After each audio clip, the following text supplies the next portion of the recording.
On November 2, 1989, 78-year-old Dorothy Bink was strolling home from her local shops in Sydney's Lane Cove when a man approached her. He was middle-aged, well-dressed, and appeared pleasant. The man lugged Mrs. Bink's grocery the remainder of the short walk down the laneway to her unit. She offered him a cup of tea in return for his kindness, but he declined and went on his way. Later that afternoon, down the same laneway, 85-year-old Margaret Bird's body was found in a pool of blood. Her clothes had been rearranged, her shoes placed on her body, her handbag stolen. It was the third time in 8 months that elderly woman on Sydney's North Shore had been found this way.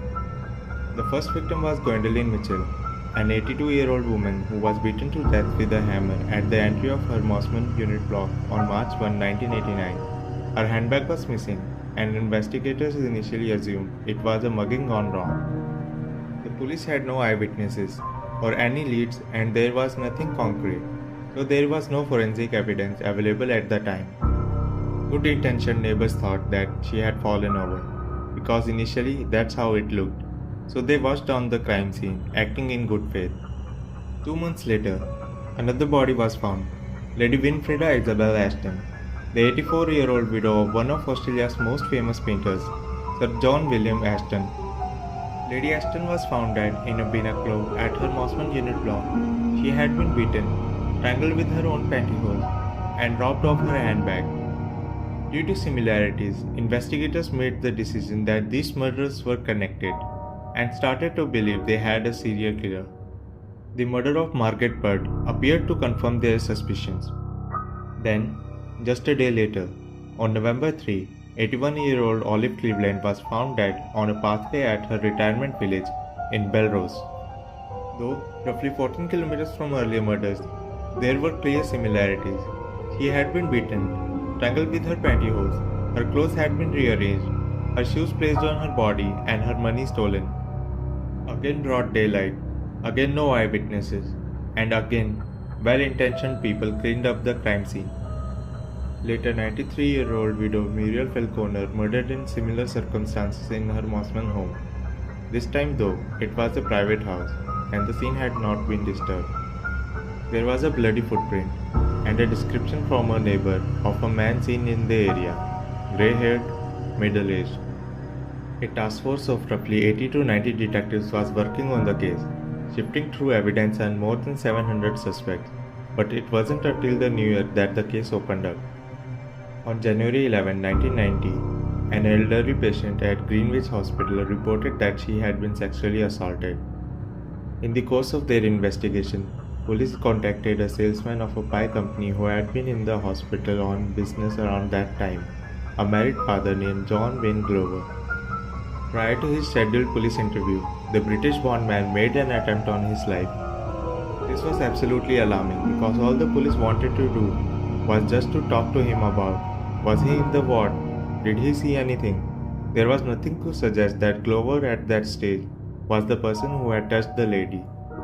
His reaction to the police involvement was absolutely unique and unusual.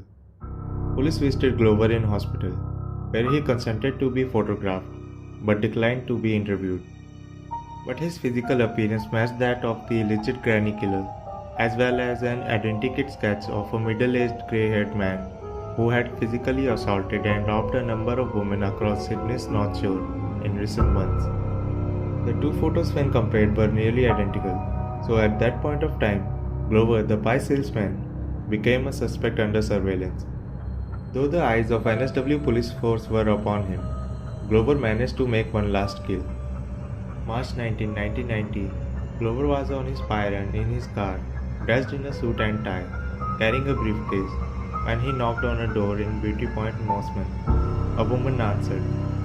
It was a loving welcome at the front door, with a real togetherness, and so those that saw it believed that everything was okay. Glover was in middle of his pie run, so police didn't suspect anything at the time. That woman turned out to be 60-year-old Joanne Sinclair, a woman with whom Glover played bridge. Hours passed, and Glover failed to emerge.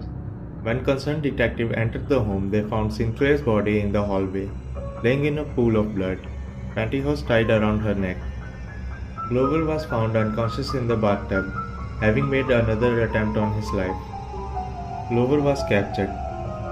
At the trial, commencing 28 March 1990, Glover admitted the killings but pleaded not guilty on the grounds of diminished responsibility.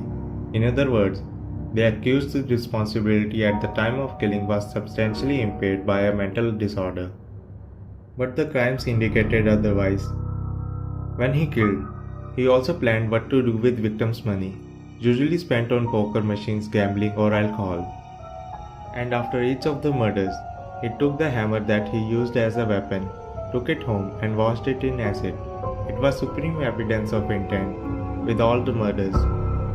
It wasn't the money he killed for. The amount he stole from women was small, just tens of dollars. Given the removal of women's pantyhose, there was speculation his motivation was sexual. Yet despite his prevision, there was no evidence that he sexually assaulted any of the women he killed. Glover's motivation lies with his fractured relationship with his mother. As a psychologist testified during the trial, Glover, who loved his father deeply, resented his parents' separation and the fact that his mother had several husbands and boyfriends throughout his childhood. When she died in early 1989, Glover felt robbed of the opportunity to take her life. Glover did not know any of his victims at all, but when he was killing them, he was picturing his own mother, who was already dead. Before John Glover began his killing in late 1980s, he was a volunteer at the Senior Citizen Society and was considered among his friends a friendly, trustworthy man. He was married with 2 children and lived a contented lifestyle in Mossman. Glover worked as a sales representative of 4 and 20 pies. He murdered 82-year-old Gwendolyn Louise Mitchell, 82-year-old Winifred Isabel Ashton, 85-year-old Margaret Frances Furt, 81-year-old Olive Cleveland, 92-year-old Muriel Beryl Falconer, and 60-year-old Joanne Violet Sinclair. In 1991, Glover was convicted and sentenced to life in prison. In delivering the sentence, the judge gave special order that the killer was never to be released. On September 10, 2005, John Glover took his life in prison. He was 72 years old. At an inquest into his death, it was speculated he may have hung himself by accident in an attempt to gain sympathy. What are your thoughts on the case? Let me know.